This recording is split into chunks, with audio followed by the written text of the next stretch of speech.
What's the address of your emergency? I'm actually camping in Redwood. Just outside of Redwood.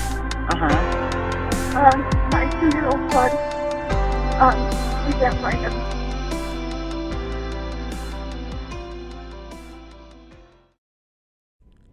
Have you ever noticed that so many children are disappearing from their own parents' suspicious care? Well, we do. We will be discussing some of these children in the future, but in the meantime, we have specifically chosen a little boy that needs justice more than ever. Please stay tuned. Welcome to the Up and Gone podcast. This story is about a 2-year-old boy named Deorr Kunz Jr. Deorr had been reported missing while on a family camping trip that was located in the mountains of Deorr, Idaho, July 10, 2015. Deorr's name and face has become an international focus, and many wish to see his case solved. Everyone has the same question: where is baby Deorr? Parents claim that they were on a camping trip when Deorr disappeared, but many are not so sure. His disappearance is surrounded by family lies and inconsistencies. Was this the perfect crime to distract authorities' attention away from the real crime scene, or did he really disappear at camp? With all that surrounds this case, it is clear that there is more to Deorr's story than just a simple camping trip.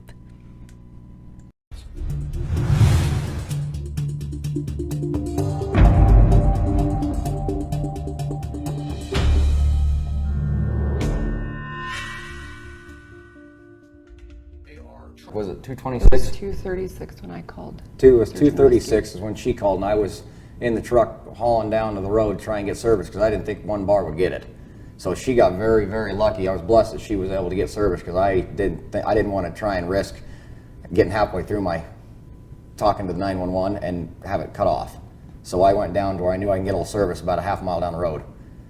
We searched after about 20 minutes and in a dead panic, not knowing where he was in such a small area and never being there, I knew I was in trouble. I called my dad, told my dad what the fuck was going on. I tried to call my dad, but he didn't answer. That was it. So now I'm in a real panic because my dad was always the one if I needed something or I needed to calm down, I called my dad and he was the one to deal with that shit. He didn't answer, so now I'm really fucking panicked. But this time he goes out of the campground, right? Yes. Okay, to make a phone call. Now, who does he call? He said he was going to call 911. Mm-hmm. And I know that he talked to his dad. Okay. Why did Bernal feel the need to hide the conversation with his dad? He starts out by saying that he talked to him, but quickly retracts that and says he tried instead. In an interview with Jessica and David Marshburn, Jessica reveals that after Bernal called 911, that he indeed did speak to his dad. Again, why would Bernal feel the need to hide the conversation with his dad? Did his dad know more about what happened to Deorr? We will never know, because since this case has happened, his dad has since passed and will never be questioned. Had he been questioned, it makes you wonder what would have been revealed. Maybe Deorr's case would have already been solved. As far as I know, I thought baby Deorr was still behind us and I was showing Jessica. Like when I went to go show them the fishing hole, like I went down there and showed Jessica where the fishing hole is, and I assumed that, Deorr and his dad were right behind me. What if there was an accident? What do you think? Do you think that's possible that an accident happened? Yeah, it could have been an accident. Could be possible. Do you know anything as far as Robert Walton, the grandfather? Have you heard how his health's doing? We heard it's not doing very well. That's what I've heard. I heard he's on oxygen. His grandson's missing. His great-grandson's missing. Mm-hmm. Did you and Isaac talk about the baby's disappearance? No? You didn't? No. What's done is done. What's done is done? That's your grandson. Yeah, and he's been like that. I mean, he says things like that. I mean, we got home and, within like 2 or 3 days, he's like, so are we going to have a funeral? Can you explain to me? And the reason I know this is because Jessica called me herself after she got out of her polygraph. Actually, I called her to check on her because Trina had texted me and said to. And I asked her how everything went, and you know what she told me? And correct me if I'm wrong, but I want to know why Jessica threw you under the bus, and Jessica said that you were with Deorr at your truck for 20 minutes while she was down in the creek fishing after you got back from the stage shop. I asked her. That is wrong. That's wrong, for one, and I can tell you that. That's wrong, but for two, and I asked her the same thing. Not meanly, not coaching, nothing. I just said, what the Christ was that all about? And she said, and I quote, I was under a lot of pressure, and I don't know what the hell else I didn't know what else to do. But I didn't. But that right there confuses me because I didn't pressure her. We were just having a conversation. I just asked if she was okay. I asked what happened because I wasn't even privy to any of that information at that point in time. And she told me the reason she never told me that before was because she's scared of you. So, is she lying? Did she just lie to me and tell me that you were with your son for 20 minutes while she was down in the creek fishing and that you could have done something? That's what her, I and Isaac went down to this creek. Well, that's been y'all's story from the get-go, but now all of a sudden she's changed it. So you got to understand where we're coming from now.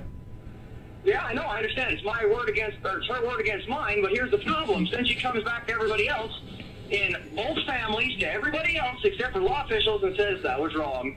Well, what the fuck am I supposed to do, Jessica? Look what you did. But now you've got more time wasted with officials because you felt like you were cornered and had no other way out. That doesn't do our son any good. Mm-hmm. When it comes to a man and a woman, single mom is the worst goddamn parent I've ever seen in my life. I can tell you why. Because let's play, for example, he's got a butter knife in his fucking hand, going to go stick it in the light socket. What are you going to do? You're going to scare the living fuck out of them, shock them, and they're going to go, oh, I'm not doing that again. That's why I say single moms are the shittiest fucking parents. So concerned. I got by the time we finished eating, by the time I got it cooked and everybody was fed. So that puts us at about 10 o'clock? Yeah, about that. Get everything situated, everybody sitting by the fire, throws their plates in the fire. Jessica, my son, was over playing with Missy, who was hooked to the back of my truck, back on the back of my truck. And I remember I went over just to see what he was doing. He was in eyesight, but I like playing with him. I like, little games, things like that. And he has a big fetish with cramming his arm in the black exhaust pipe of my trucks, always, and comes out with just a big arm full of exhaust. And I walked over just as I trying to catch him to not do it, and he did it, and he come out, and his arm's solid black, and I went, son, he had the look on his face too, like his arm was just gone. And I said, it's not a big deal, started wiping the soot off his arm, and he ended up walking around the truck, was playing with the dog, and I had set some food out for her, just on the ground, and he was screwing with her, trying to keep her away from the food. And I remember he walked over to the driver's side front tire of my truck, from that Dodge. He would always walk over and play with lug nuts. Always. Mm-hmm. It's just what he does. Mm-hmm. And he gets to one, and I was missing one. And he looks at me and goes, Daddy. And I said, what, son? He goes, where'd it go? Mm-hmm. And I looked over, and I thought, I'll be damned, I am missing a lug nut. Mm-hmm. And he says, where'd it go, Daddy? I said, I don't know. It is around here somewhere. And he's looking around. He looks over to Missy, and he goes, woo, where'd it go? Thinking she took it. And it was just, it was funny to me. Mm-hmm. Hold on one second.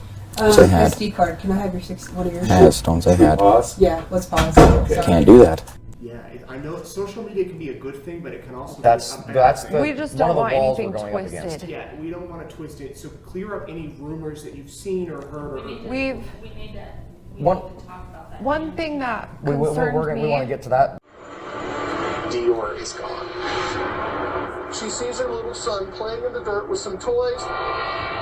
Last time I saw him was the back of his head, walking towards my grandpa. Not a trace of my son found. Vanished. He doesn't go anywhere without his blanket, his cup, or his marquee. All three of them were left at the campground. Where did he go? Nobody had the baby. you cannot see, including that tree that's down. including that tree that's down. Although the private investigator on the case, Philip Klein, believes he has at least Not an animal that took the child. Number 2, there was no forced abduction. So that leaves us with one last possible theory, that the child could have died up on the mountain either accidentally or possibly with intent. We do not believe Deorr Kunz is alive. This is a small town. We're dealing with a missing child who may have been killed, who something nefarious may have happened. Things like this don't happen here.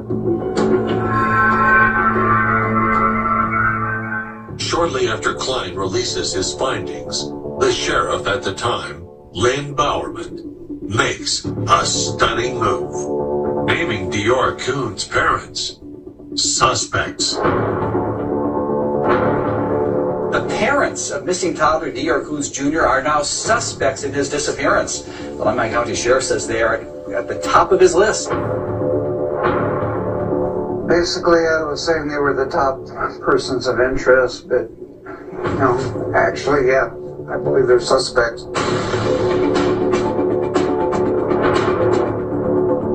It's a move not everyone working on the case agrees on. I think suspect was a little strong. Consider them uncleared people of interest. I felt it was necessary to come forward and say that the parents are being less than truthful. Things that should be important to them, important in their memory, have changed from who made the decision to do what, or, who cooked that morning, or who took a fishing pole down to the creek. Just minor changes like that, constantly changing. The focus of the investigation is steering toward the parents. I believe so. What do you think happened? I have no clue. Absolutely no clue.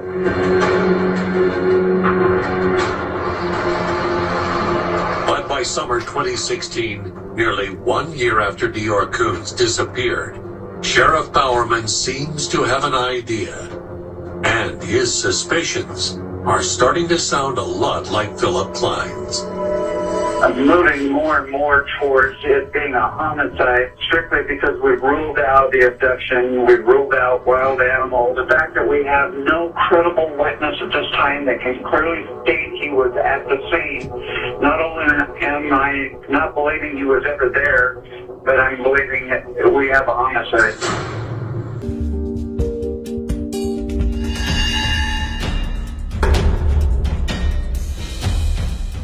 I did not kill my son. 100% I did not kill my son. I believe Deorr's father could have hurt him. 1 second, he was there. In a matter of 15 minutes, he's gone. Despite the fact that you're not together, do you still believe in Bernal's innocence? Yeah, I believe in both of our innocence because he was with me that whole time. The longest he was out of my sight was when he went up the embankment to go get our son. And that was maybe 5 minutes. Didn't really want to go there. Middle of fucking nowhere. Basically, I was looking for any excuse to not be up there. I don't fish. I didn't want to fish. So I was looking for any excuse, like this truck won't make it anymore, I need to get it home kind of shit. I asked Bob and Isaac where they had been. They told me that because they mentioned going camping and they wanted me back there by a certain time, and I went, I'll fucking try. Look, I'm camping and I'm giving a fuck left on what time I get back there. I didn't do anything. I don't know anything. But I have to pay the price if I did. Wait, did Vernal just say that Bob and Isaac wanted to go camping? I thought they were already camping. Did anybody else catch that?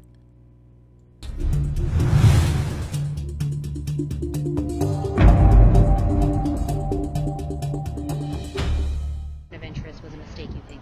I'm not going to accuse anybody. Just my own feelings. Because I just don't. Have you been up in that canyon? If you'd been up in that canyon, there's only one road in. If you've got 4 people sitting at a table in a campground, and 2 of them are 20 feet, 30 feet away in a creek, and one of them sitting right there at the fireplace, and the little boy is 20 feet away, if a car was to drive up in there, don't you think you'd turn around and look and see who's coming up the road? Yeah, I think so too. Them naming your granddaughter, you think was a mistake? What's that? Them naming your granddaughter as an uncleared person of interest was a mistake, you think? All 4 people are up there are unclear persons of interest. They still have not come up with anything to disapprove or approve them anyway, either way. So they're all, somebody knows something, and nobody's talking.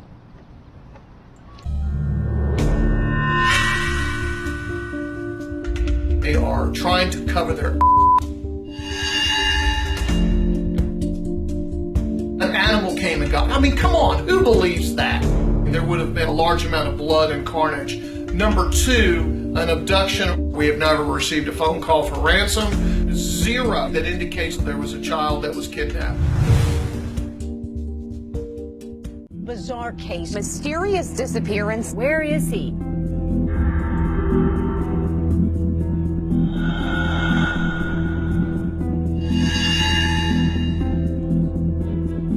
My son was gone. There's not so much as a sock, not a blood stain, not hair. I mean, nothing.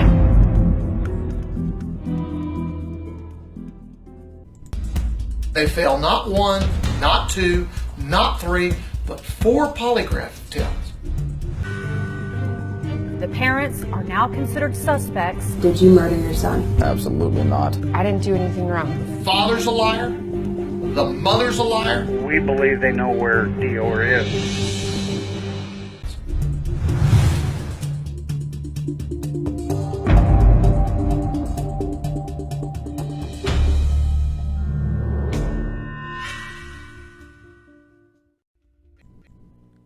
Please stay tuned to the Up and Gone podcast.